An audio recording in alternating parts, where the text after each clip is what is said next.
और आपको सीधा ले चलते हैं बिहार, जहां सीएम डॉक्टर मोहन यादव द्वारा पटना बिहार में आयोजित कार्यक्रम में उन्होंने सहभागिता की और संबोधित भी किया। गजेंद्र यादव जी, आपका भी स्वागत अभिनंदन है।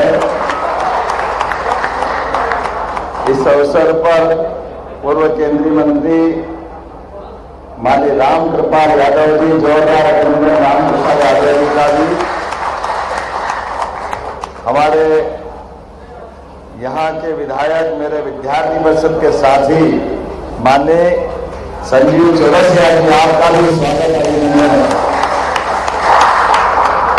हमारे लिए इस पूरे आयोजन के सूत्रधार अशोक यादव जी, आपका भी स्वागत अभिनंदन है। कहाँ अशोक जी? पीछे दबे में। एक बार पूरे मंच का जोरदार अभिनंदन करें।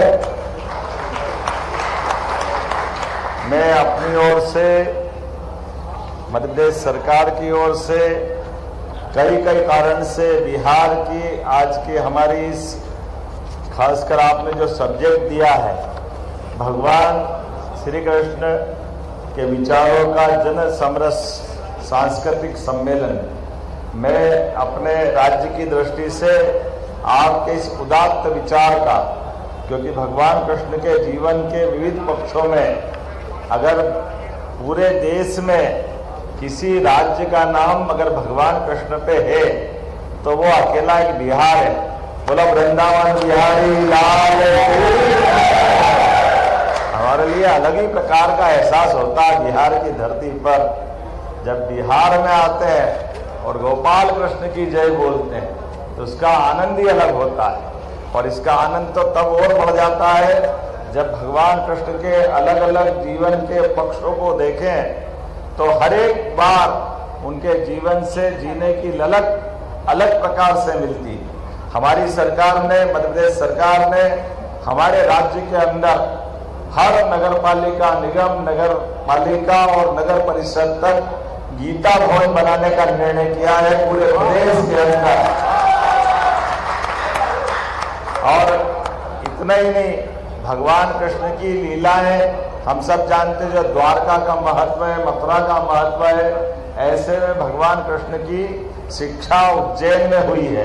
64 कला, 14 विद्या, सांदीपनि, गुरु का आश्रम। तो हमारे जितने उत्कृष्ट विद्यालय बने, तो हमने अपने गुरु को समर्पित सांदीपनि विद्यालयों की एक मालिका बना रहे। 300 से ज्यादा विद्यालय सांदीपनि के नाम पे कर रहे हैं, जहाँ भगवान कृष्ण की शिक्षा हुई और उस आश्रम को जीवंत करते हुए।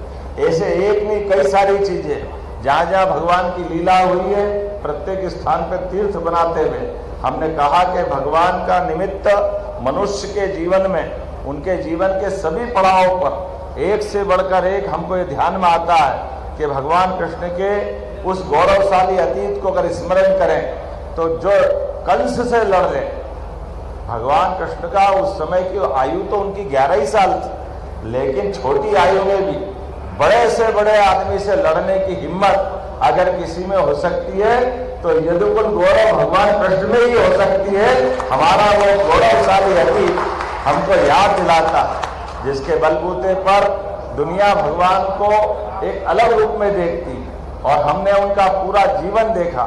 हर एक जगह जहां धर्म की लड़ाई की और धर्म अनुसार जीवन जीने की प्रेरणा रहेगी, वहां भगवान कृष्ण सदैव दिखाई देते हैं। उनके जीवन में अपने पशुपालन के माध्यम से कोई नाम उनको पसंद हो न हो, लेकिन गोपाल नाम लेते ही वो आनंद में डूब जाते, जीवन भर सदैव गोपाल कृष्ण कहलाकर आनंद महसूस करते रहे।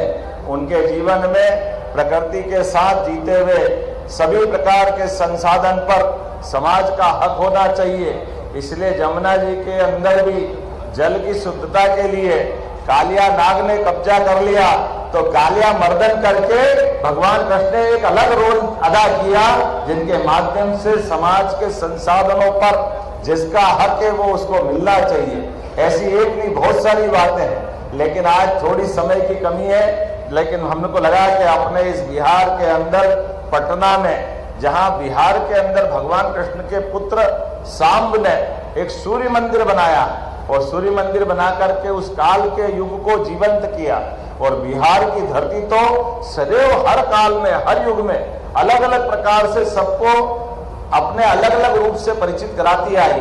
भगवान बुद्ध का वो बौद्ध काल याद करें, भगवान जैन समाज के हमारे 23 तीर्थंकर शिखर जी से अपना शरीर की यात्रा पूरी करके उसको जीवंत रूप उनने दिया है। चाहे वो चाणक्य का समय हो या शिक्षा के नालंदा तक्षशिला का काल हो, हर काल में बिहार ने पूरे देश का ध्यान आकर्षित किया है। और पुराने महाजनपद काल में, चाहे वो सम्राट अशोक का काल हो, अशोक के काल में भी उज्जैनी अर्थात महाजनपद के 2 स्थान, एक पटना जिसको पाटलिपुत्र कहते हैं, एक अवंतिका उज्जैनी, तो यहाँ का उस समय के विराट भारत के स्वरूप में महायुवराज बैठते थे और यहाँ सम्राट बैठते थे। तो हमारा वो काल का संबंध है। और एक संबंध और है जिसको हम आपकी भोजपुरी भाषा से जोड़ते हैं। ये राजा भोज भी अतीत के काल में अपने परिवार सहित इस बिहार की धरती पे आए, इसलिए भोजपुरी थोड़ी यहाँ की थोड़ी हमारे वहाँ की है। ये मिला जुला रूप है, इसका आनंद भी है। आज के इस अवसर पर मैं आप सबको निमंत्रण भी देना चाहता हूँ। हम सब अपने जीवन में अच्छे कामों के संकल्प में भगवान कृष्ण को, भगवान राम को आदर्श माने। अपने देश की संस्कृति भगवान राम कृष्ण के माध्यम से दुनिया के किसी देश में चले जाओ और आप अपने देश का नाम न बताओ और केवल बताओ कि राम और कृष्ण की धरती से आया हूं, तो अपने आप लोग समझ जाते आप हिंदुस्तान से आए हो, भारत से आए। ये हमारी अपनी पहचान इतनी पुरानी है। और ऐसे में आज का युग तो और भी अच्छा है। हमने सबने देखा सुप्रीम कोर्ट के निर्णय के बाद जब हमारे भगवान राम अयोध्या में मुस्कुरा रहा है तो वो आनंद हम सब महसूस करें। एक बार जोरदार जयकारा लगा, जय जय श्री राम। सुप्रीम कोर्ट के निर्णय के बाद अगर अयोध्या का धाम आनंद से भगवान राम मुस्कुरा रहे हैं तो जमुना जी का कृष्ण कन्हैया सबकी आंखों का तारा मथुरा वाले ने क्या बिगाड़ा, वो भी आनंद आना चाहिए कि नहीं आना चाहिए। तो हम चाहेंगे, परमात्मा चाहेगा, न्यायालय चाहेगा तो हमारे अपने माननीय मोदी जी के शासनकाल में शासन के लिए न्यायालय के निर्णय के बाद, जैसे कि आपने देखा है भगवान राम के निर्णय का पालन पूरी तरह सुप्रीम कोर्ट के आधार पर न केवल धूमधाम से अयोध्या में प्राण प्रतिष्ठा तक भूमि पूजन से लगाकर हमारे लिए सौभाग्य की बात है। यशस्वी प्रधानमंत्री स्वयं आप खुद गए और अपने सुप्रीम कोर्ट के निर्णय का पालन कराया। ये हमारी और हमारे अपने वर्तमान के भारत सरकार के शासन की दृष्टि है। शासन का मतलब ये सभी वर्गों का ध्यान रखे। शासन का मतलब है सभी प्रकार की कल्याणकारी योजनाओं को जारी रखे। शासन का मतलब है सबका साथ, सबका विकास, सबका विश्वास, सबका प्रयास। ये बोलने का नहीं, करके दिखाने का। तो जोरदार अभिनंदन करें यशस्वी प्रधानमंत्री नरेंद्र मोदी जी का भी, जिसके कारण से हम और आप सब मिलकर के उनके कार्यकाल में ऐसे कई कारण से मैं उनको और धन्यवाद इस नाते से भी देता हूं कि हमारे जैसे लोग जिनके परिवार में कोई विधायक नहीं, कोई सांसद नहीं, मंत्री का तो सवाल ही नहीं और मुख्यमंत्री की तो सोच नहीं सकते थे, लेकिन अपने एक ऐसे सामान्य कार्यकर्ता को अपने इतने बड़े सूबे के मुख्यमंत्री की जवाबदारी अगर दी है तो केवल वो हमारी अपने यशस्वी प्रधानमंत्री का आशीर्वाद हो सकता है और उनके माध्यम से हम और आप सारी बात कर सकते हैं। आइए हम सब इस भाव को समझते हुए आज के भगवान कृष्ण के इस गणतांत्रिक समय में, लोकतांत्रिक समय में इस भावना को भी समझे और ऐसी सारी व्यवस्थाओं में सुव्यवस्था कैसे स्थापित कर सकते हैं, अच्छे कामों को कैसे बढ़ा सकते हैं। एक तरफ लोकतंत्र के अंदर ऐसे गरीब से गरीब आदमी, सामान्य से सामान्य आदमी भी बड़े से बड़े पद पे पहुंच सकते हैं। यही तो प्रजातंत्र का सबसे बड़ा अधिकार है। मुझे इस बात की प्रसन्नता है, हम में से कई सारे लोग इसी धारा से निकल कर आए और इसी कारण से भारत दुनिया का सबसे बड़ा लोकतांत्रिक देश बना है। आइए हम सब मिलकर के आज की इस भावना में, खास करके भगवान के माध्यम से भी हम प्रजातंत्र के उन सूत्रों को पकड़ें, उन सूत्रों के माध्यम से हमारे लोकतंत्र को गौरवान्वित करने वाले अवसरों को ढूंढें। हम सब मिलकर के एक बार जयकारा लगाएंगे, बोले गोपाल कृष्ण भगवान की। और मैं आपसे इसी के साथ विदाई लेना चाहूंगा, समय की थोड़ी कमी है। मेरे साथ माननीय हंसराज जी भाई साहब भी है, राम कृपाल जी है, माननीय नंदकिशोर जी है, हमारे मंत्री छत्तीसगढ़ मान्य हरिनारायण यादव जी, हमारे वरिष्ठ नेता चौरसिया जी। मैं अगला कोई मौका आएगा तो और विस्तार से बात करूंगा। अपनी बात को यही विराम करता हूं। बोले भारत माता की, भारत माता की। बहुत बहुत धन्यवाद।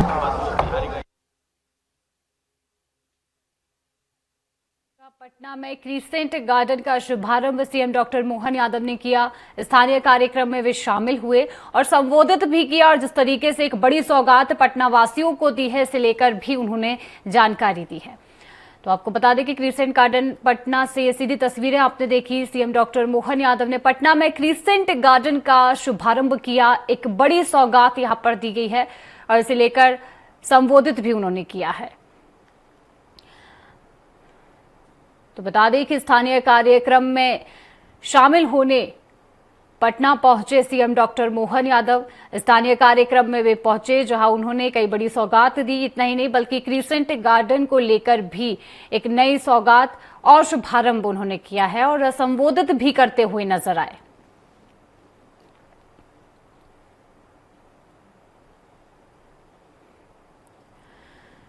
पटना को एक और नई सौगात जहां मिली है, आपको बता दें कि आज बिहार पटना में एक स्थानीय कार्यक्रम के दौरान सीएम डॉक्टर मोहन यादव ने बताया कि किस तरीके से यहां पर जनता के हित में सरकार काम कर रही है और इतना ही नहीं बल्कि बड़ी सौगात आए दिन यहां पर जनता को दी जा रही है।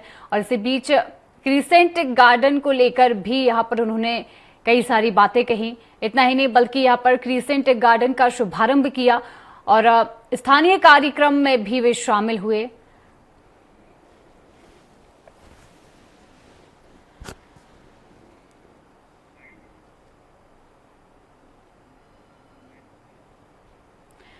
ये तस्वीरें पटना की आप देख रहे हैं। क्रिसेंट गार्डन पटना से ये सीधी तस्वीरें आप देख पा रहे हैं जहां स्थानीय कार्यक्रम में सीएम डॉक्टर मोहन यादव शामिल हुए।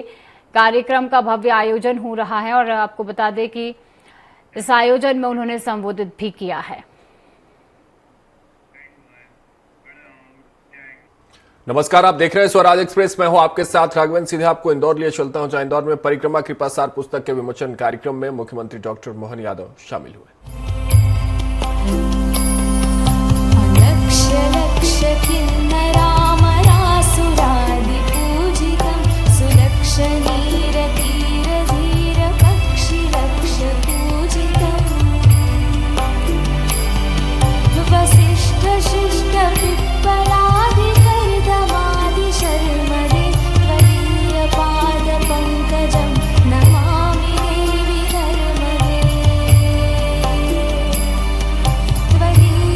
त्वदीयपादपङ्कजं नमामि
विमोचन कार्यक्रम में मुख्यमंत्री डॉक्टर मोहन यादव और संघ प्रमुख मोहन भागवत शामिल हुए।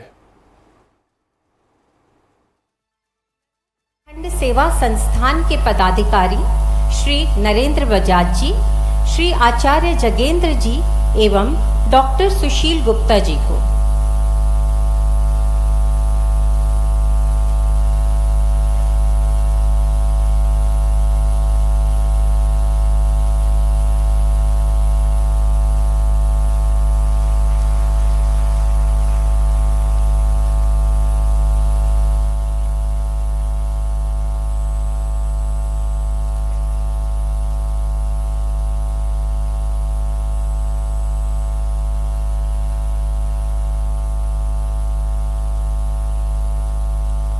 आप सभी का हृदय से धन्यवाद। अब मैं स्वागत भाषण जी एवं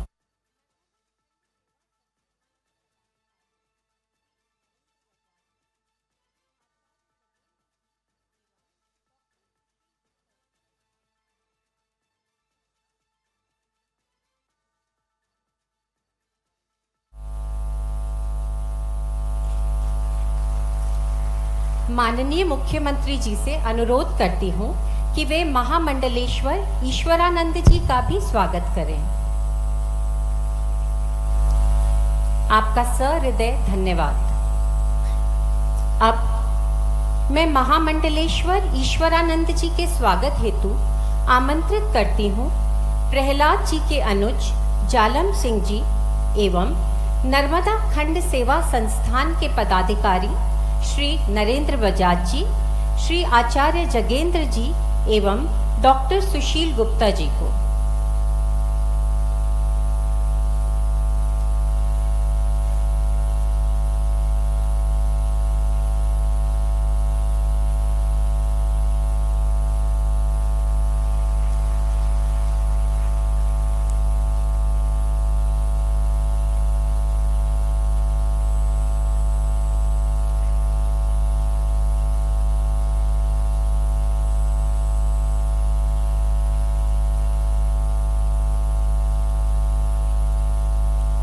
आप सभी का हृदय से धन्यवाद। अब मैं स्वागत भाषण के लिए इस पुस्तक के लेखक पथिक प्रहलाद सिंह पटेल जी को आमंत्रित करती हूँ।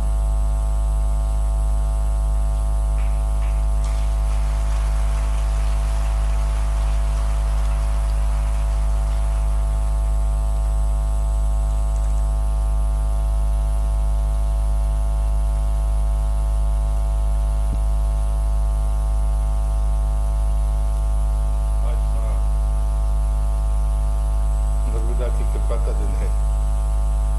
नर्मदे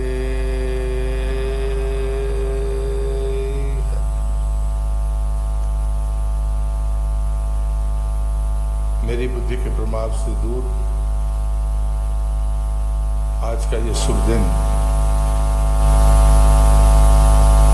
आज की उत्सव मूर्ति और देश और दुनिया को विश्व शांति और सनातन की परंपरा का मार्ग दिखाने वाले परम पूज्य सरसंघ चालक जी का मैं हृदय से अभिनंदन और स्वागत करता हूं कि आज आपकी उपस्थिति ने एक नर्मदा परिक्रमावासी को वो स्थान दिया है, वो साहस दिया है, वो दिशा दी है, जिससे आगे हम सनातन के लिए कुछ कदम चल पाने की हिम्मत जुटाएंगे। मैं आपकी उपस्थिति के लिए फिर से हृदय से आभार व्यक्त करता हूं। परम पूज्य महामंडल। और चलिए इस वक्त आपको ले चलेंगे इंदौर, जहां परिक्रमा कृपा सार पुस्तक के विमोचन कार्यक्रम में मुख्यमंत्री मोहन यादव के साथ आरएसएस प्रमुख मोहन भागवत मौजूद हैं।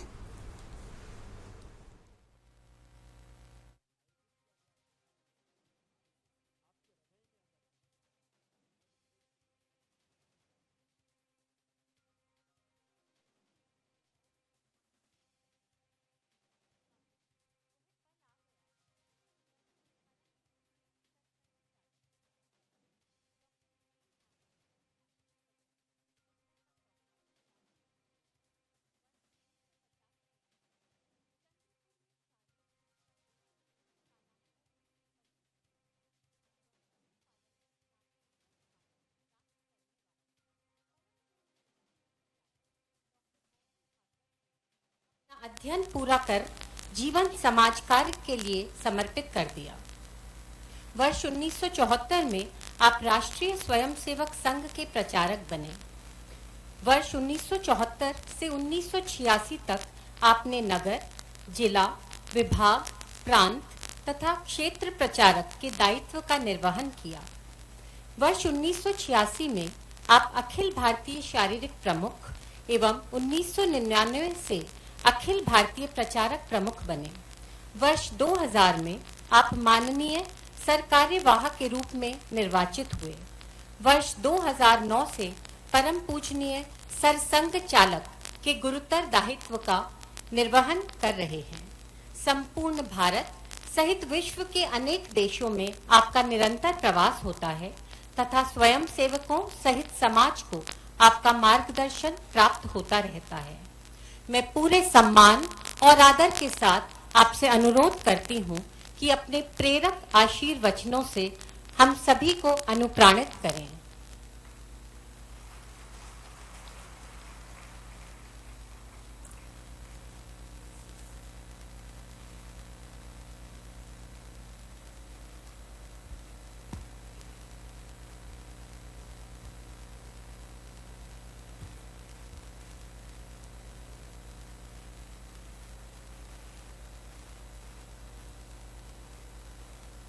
परम श्रद्धेय महाराज जी, उपस्थित सभी गणमान्य सुधी जन, माता भगिनी,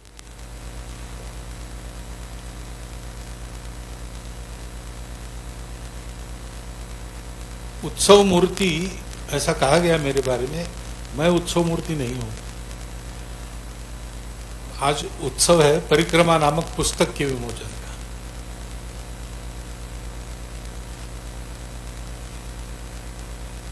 इस पुस्तक के लिए बताया गया कि ऐसा पुस्तक है, परिक्रमा के अनुभवों का वर्णन है, तो मैंने मान्य कर लिया, क्योंकि नर्मदा परिक्रमा ये बहुत बड़ी श्रद्धा का विषय सर्वत्र है। जिनको प्रतीति है, अनुभव है, उनके लिए तो है ही, लेकिन जिनको वो नहीं है उसके लिए भी है। हमारा देश श्रद्धा का देश है। यहां कर्मवीर भी है, तर्कवीर भी है। तर्क और शास्त्रार्थ में दुनिया में कहीं भी हमारा देश पीछे नहीं है। परंतु हम सब लोग जानते हैं कि जीवन चलता है श्रद्धा विश्वास के आधार पर। अब जिनको जड़वादी कहा जाता है वो लोग भी इसको मानते हैं आजकल। पहले नहीं मानते थे, लेकिन आजकल मानते हैं। दुनिया श्रद्धा विश्वास पर चलती है। उदाहरण भी देते कैसे चलती है। तो कहते हैं कि जनरल मोटर्स नाम की कंपनी है, अमेरिकन कंपनी है, जानते हैं। लेकिन कंपनी है क्या? कुछ लोगों के मन में आया कि ऐसी कंपनी करनी चाहिए। उन्होंने मिलकर तय किया। वो वहां के मैजिस्ट्रेट के पास गए। उन्होंने कहा कि हम लोग एक कंपनी है, जनरल मोटर्स उसका नाम है। उन्होंने कहने पर मैजिस्ट्रेट ने मान लिया और उसने घोषित कर दिया कि ये जनरल मोटर्स नाम की कंपनी है। अब जनरल मोटर्स नाम की कंपनी ऐसा अस्तित्व है ही नहीं। अगर कल कुछ घोटाला हो गया और कुछ कार्रवाई हुई तो ये सब लोग कह सकते हैं कि कंपनी तो मैं नहीं हूं, मैं तो एक इंडिविजुअल हूं। ये सब हो सकता है। वास्तव में जनरल मोटर्स नाम की कंपनी का अस्तित्व नहीं है। कुछ लोगों ने कह दिया, एक आदमी ने मान लिया, बस इतना ही है। लेकिन जनरल मोटर्स नाम की कंपनी साल में 1 लाख कारें तैयार करती है। जनरल मोटर्स नाम की कंपनी इतने लाख लोगों को रोजगार देती है। उसके नाम पर इतने करोड़ों रुपयों का व्यवहार चलते रहता है। ये सब क्या है? तो कहते हैं कि दुनिया विश्वास पर चलती है। कुछ लोगों ने कहा हम कंपनी है, एक ने मान लिया, उसने बता दिया ये कंपनी है, लोगों ने मान लिया और सब चल रहा है। लेकिन हमारे यहां जो श्रद्धा है वो ठोस श्रद्धा है, ऐसे केवल कहीं सुनी में से आई हुई काल्पनिक श्रद्धा नहीं है। प्रत्यक्ष प्रतीति के आधार पर बनी श्रद्धा है, और वो प्रत्यक्ष प्रतीति भी हमारे यहां जो कोई प्रयास करेगा वो ले सकेगा। वैज्ञानिक ऐसा हम सुनते, वैज्ञानिक बुद्धि से चलो, वैज्ञानिक वृत्ति से चलो। वैज्ञानिक वृत्ति यानी क्या है? तो प्रत्यक्ष प्रमाण चाहिए। लेकिन आज वैज्ञानिक कहने वाले लोग भी प्रत्यक्ष प्रमाण उनके पास होगा ऐसा नहीं है। लेकिन हमारे भारत की जो श्रद्धा है उस श्रद्धा के लिए प्रत्यक्ष प्रमाण है। प्रत्यक्ष प्रमाण को आपके साथ साझा करने वाले लोग हैं, और अगर आपको वो प्रमाण लेना है तो आप ले सकते हो। प्रयास आपको करना पड़ेगा, प्रयोग आपको करना पड़ेगा। और इसलिए श्रद्धा और विश्वास की भावनाओं को हमारे यहां एक साकार रूप दिया है। उनको भवानी और शंकर कहा है। भवानी शंकरो वंदे श्रद्धा विश्वास रूपिणौ याभ्याम विना न पश्यन्ति सिद्धा स्वांतस्थम ईश्वरम। अपने अंदर है भगवान, अपने इतना निकट है, अपने ही अंदर है। लेकिन बड़े बड़े सिद्ध महात्मा भी बिना श्रद्धा और बिना विश्वास के उसका दर्शन नहीं कर सकते। और इसलिए श्रद्धा विश्वास यानी भवानी शंकर, ऐसा अपने यहां कहा गया है। ये श्रद्धा किस प्रतीति से आई होगी? वरना मनुष्य तो जो दिखता है उसी को मानता है, जो नहीं दिखता है वो होता ही नहीं है। ये मनुष्य स्वभाव है। विज्ञान भी यही कहता है कि जो नहीं दिखता है, 5 ज्ञानेंद्रिय है, उसके आधार पर जो नहीं हम समझ सकते, या उनको दूरबीन लगाकर या उनको माइक्रोस्कोप लगाकर हम नहीं समझ सकते, तो वो है नहीं।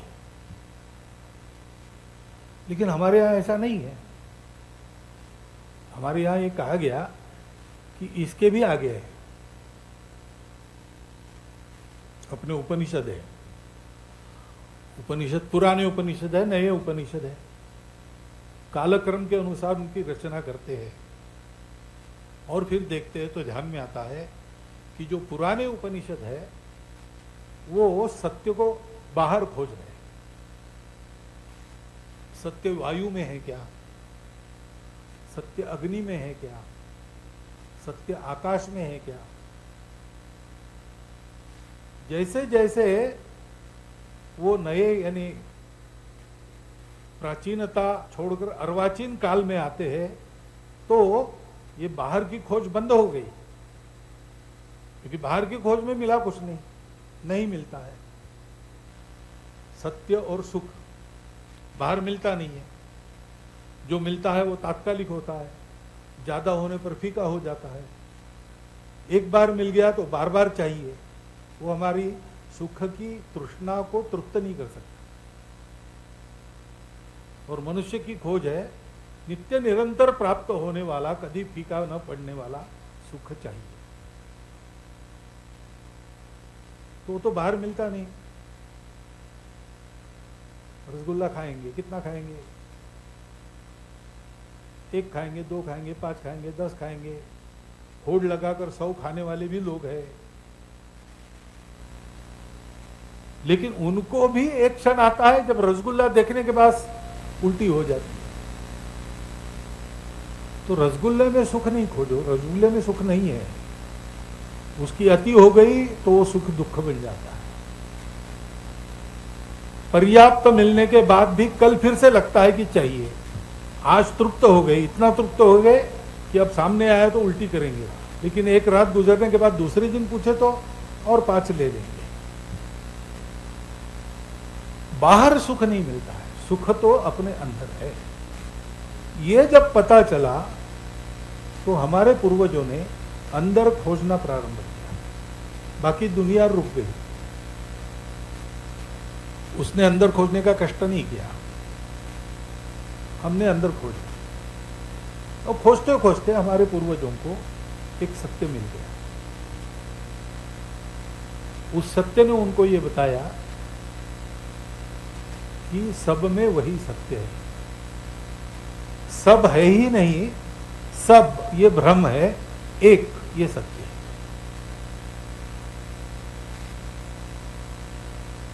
सर्वत्र सब रूपों में, सब रंगों में, सब नामों में वो एक ही है। रंग रूप नाम वगैरह विविधता ये मिथ्या है, यानी कुछ देर चलती है, उसमें से जाना पड़ता है, वो भी एक स्तर है जीवन का, लेकिन वो शाश्वत नहीं है। शाश्वत स्तर है एक। ये विविधता है तब भी वो है, विविधता नहीं है तब भी वो है, और वही तुम में है। तुम जो समझते हो कि मैं हूं, तुम नहीं हो, वो है। तुमने मान लिया कि मैं हूं, इसलिए जब तक तुम मानते हो तुम हो, तब और भी है, और मैं और बाकी, इस भ्रम में से तुमको जाना पड़ेगा, उसको पार करना पड़ेगा, तभी तुम समझोगे कि तुम नहीं हो, वही है। दुनिया में झगड़े होते हैं ना, भगवान एक है कि अनेक है। हमारे दार्शनिक कहते हैं एक अनेक के झगड़े में क्या पड़ते हो भाई, भगवान ही है, दूसरा कुछ है ही नहीं। तब सब झगड़े व्यर्थ हो जाए, क्योंकि ये जब हमारे पूर्वजों को पता चला तो उनको पता चला कि सब अपना ही है, सब में मैं हूं और मेरे में सब है। इसलिए हमारा जीवन कैसा है, वो सबको अपना मानकर चलता है। अब अपनेपन से सबका व्यवहार होता है क्या? नहीं होता है। जब तक हम मैं और मेरे के भ्रम में हैं, तब तक फिर वो और उसका ये भी है, मैं और मेरा, वो और उसका, इसका झगड़ा कभी न कभी होना अनिवार्य है। इसलिए दुनिया में संघर्ष चलते हैं। मैं हूं तो मैं बढ़ता हूं, दूसरे हैं उनकी परवाह नहीं करता हूं, क्योंकि मुझे ये बोध है, अभी मैं आपके सामने बोल रहा हूं, मुझे बोध है मैं बोल रहा हूं। आपको ये बोध नहीं हो रहा है कि मैं बोल रहा हूं, आपको बोध रहा है हम सुन रहे हैं, यानी मैं सुन रहा हूं। तो हमारे सबके बोध अलग अलग है, तो हमारे सबके स्वार्थ भी अलग अलग है। और मैं ये देखता हूं कि मुझे तो एक ही बोध है, मैं हूं, आप हो, मैं देख रहा हूं लेकिन मुझे बोध नहीं है। जैसे मैं जानता हूं मैं हूं, और इसलिए फिर आप है इसका विचार मैं नहीं करता। मैं हूं, मैं बना रहा हूं, मैं बढ़ू, मैं बना रहा हूं, उसमें आपका जो होना है वो मुझे परवाह नहीं, क्योंकि मैं हूं। सिर सलामत तो पगड़ी 50 कहते, यानी क्या, मैं हूं तब तक दुनिया है, मैं ही नहीं हूं तो फिर दुनिया की क्या परवाह करता। इसके चलते फिर झगड़े होते हैं, इसके चलते सारी समस्या है। लेकिन हमारे पूर्वजों ने ये जाना कि ये मैं मेरा एक स्तर तक चलता है, उसके बाद ये नहीं है, और इसलिए इसमें से जाना पड़ता है। लेकिन जाते समय ये ध्यान में रहा कि ये एक नाटक है, कोई नाटक है, रोल दिया है, वो मुझे करना है। नाटक अच्छा होना चाहिए, मैं उसका एक पार्ट अगर हूं, उसमें मेरी भूमिका है तो मेरा ही नाटक है, तो वो नाटक अच्छा होना चाहिए, मैं अपनी भूमिका बहुत अच्छी तरह करूंगा। लेकिन नाटक खत्म होने के बाद चेहरे का रंग पोंछकर जो मैं बाहर जाऊंगा, वो नाटक की भूमिका नहीं है, वो मैं हूं। तो इसमें से जाना है, जाना है, इसमें फंसना नहीं, ऐसे जाना पड़ेगा। इसलिए उन्होंने हमारे लिए एक जीवन निर्धारित किया, कैसे जीना चाहिए। तो इसमें से जाना है, लेकिन ये पता होना चाहिए कि ये कुछ दिनों का खेल है और ऐसे खेल बार बार करना पड़ता है। हर बार ये ध्यान में रखकर इसमें से जाना कि वही है, इसके लिए साधना करो। और साधना के अनेक रास्ते हैं, साधना के अनेक मार्ग, लेकिन इसमें से जाना है तो जाते समय यहां तुम अहम भाव से जो करोगे परिणाम तो होते हैं। जीवन का नियम है, सृष्टि का नियम है, कुछ होता है तो उसके परिणाम होते हैं। जो मैं करता हूं उसके मुझ पर परिणाम होते हैं। दुनिया पर तो होते ही है, मुझ पर भी होते हैं। लेकिन मेरे हाथ से हो जाए और मैं उसमें न फंसूं, मैंने नहीं किया, ये मेरा दृढ़ भाव रहे, तो परिणाम मुझे नहीं चाहिए। तो चादर पर दाग नहीं लगता, झीनी झीनी चदरिया जैसी मिली थी वैसी के वैसी वापस कर सकते। ऐसा जाना है तो साधना करो, लेकिन ऐसा जाना है इसलिए बाहर जो होगा वो तुम्हारी उपस्थिति में तुम निमित्त बनकर जो होगा, तुम निमित्त ही हो और कुछ नहीं। तो वास्तव में तुम हो नहीं। तो नाटक में तुम निमित्त हो, नाटक में तुम जो कर रहे हैं वो तुम नहीं कर रहे, वो किसी ने लिखा है, कैसा करना किसी ने डायरेक्ट किया है, वही तुम कर रहे हो, तो तुम्हारा नहीं है। लेकिन जो तुम करोगे कठिन है, मैं नहीं कर रहा हूं मानना, इसलिए उससे तुम थोड़ा अलग रहकर करना, संग नहीं करना। रास्ता तय करना है तो रास्ते पर से जाना है, जो जो बीच में आएगा उसको लांग कर जाना है, उस पर कूद कर जाना है, उसको साथ करके जाना है। जाना तो है तो करना पड़ेगा, लेकिन जो तुम करोगे वो अच्छा करो, खराब मत करो। जैसे तुम हो, मैं हूं ये बोध लेकर तुम पार हो रहे हो, से बाकी भी लोग वो है ये बोध लेकर चल रहे हैं, उन पर आक्रमण मत करो, उनका खेल बिगाड़ो मत, ठीक से चलो। नाटक हो रहा है, बहुत नामवर नट उसमें थे, प्रत्यक्ष प्रसंग है। मैं गया था और विद्यार्थी था, बहुत अच्छा नाटक था, संभाजी महाराज के जीवन पर था। इथे ओशाळाला मृत्यू ऐसा नाम था उसका। तो उसमें एक प्रसंग है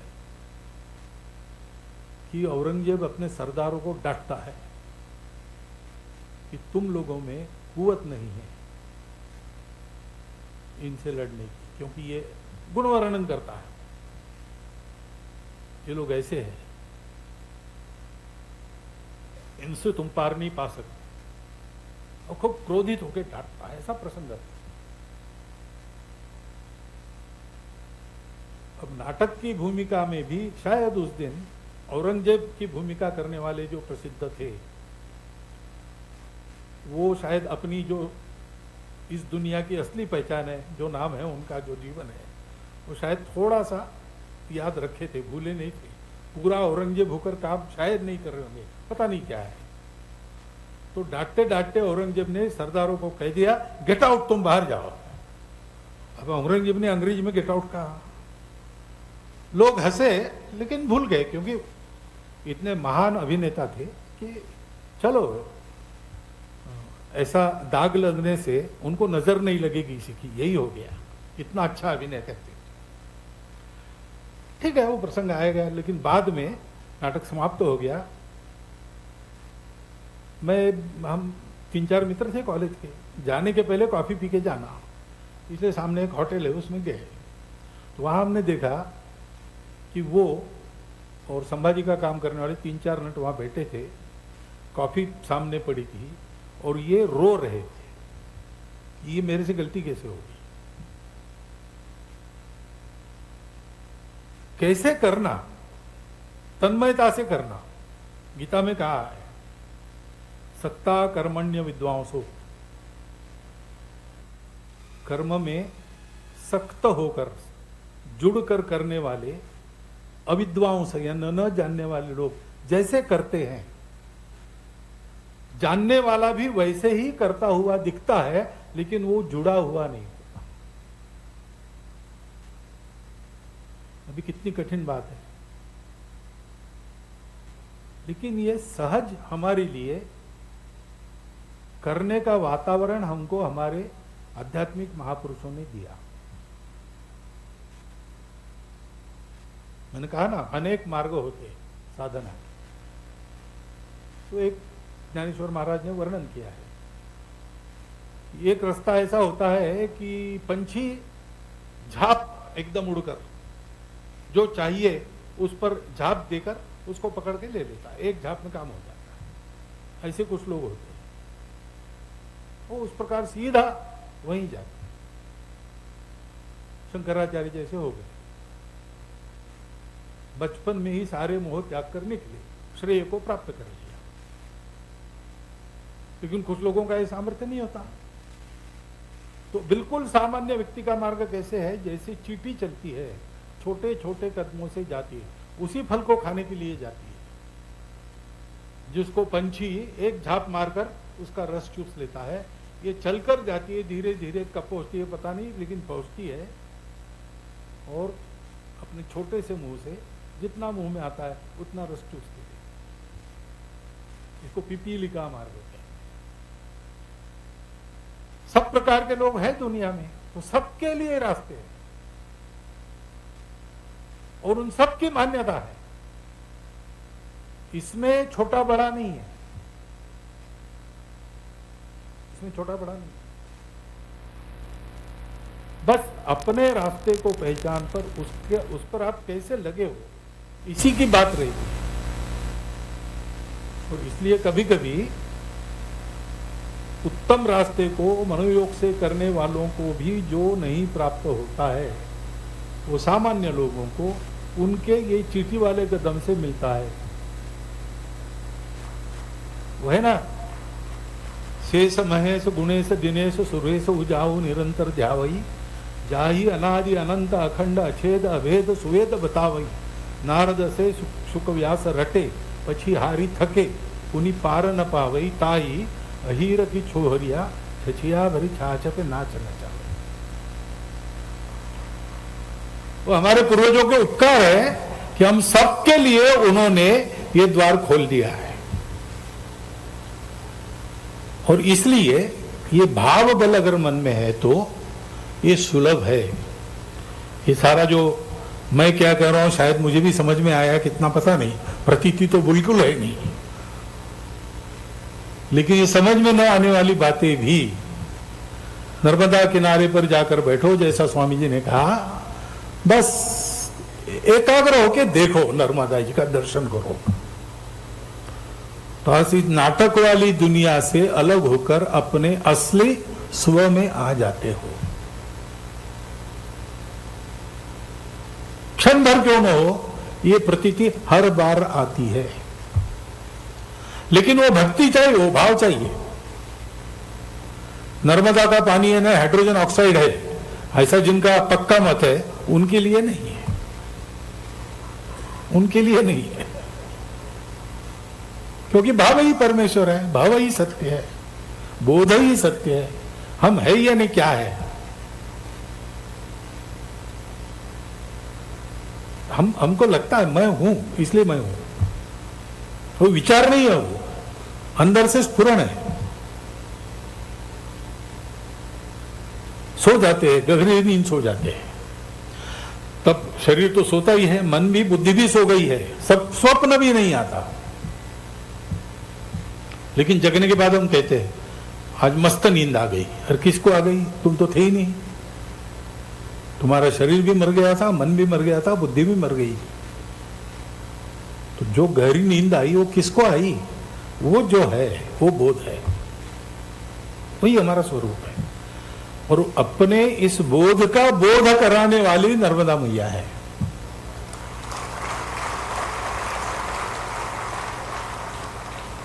इसकी अनुभूति ले सकते, सब लोग ले सकते।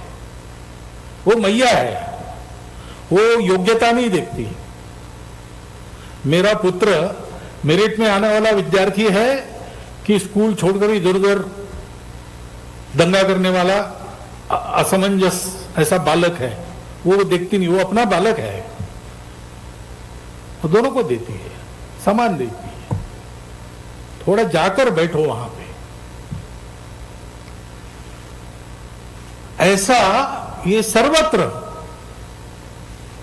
देखने की जो शक्ति है वो हमारे पूर्वजों ने हमको जो भाव दिया है उस भाव के कारण मिली है। वो महत्व की बात है। भारत का अस्तित्व उस भाव के कारण है और भारत का अस्तित्व उस भाव के लिए है, क्योंकि ये भाव नहीं है मन में, इसलिए सारी समस्या है। इसको आप भक्ति कहो, इसको आप अपनापन कहो, आत्मीयता कहो। हम सब एक है, तो पेड़ और मैं भी एक हूं, नदी और मैं भी एक हूं, पहाड़ और मैं भी एक हूं। भगवान सर्वत्र है, सर्वत्र पवित्रता है, कहीं भी अपवित्रता नहीं है। आपको लोगों को भी होगा ना, वो जाते जाते गलती में कुछ किताब पढ़ी है नीचे और आपका पैर लग गया,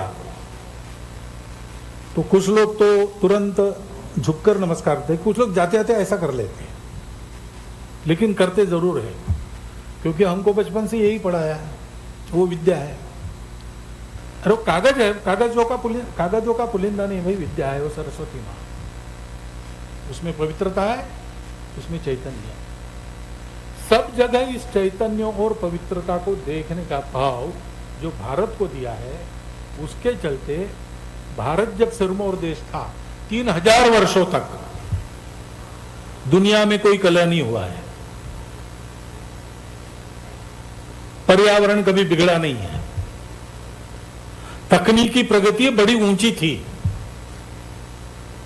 परंतु पर्यावरण नहीं बिगड़ा। मनुष्य का जीवन सुखी था, मनुष्य का जीवन सुसंस्कारित था।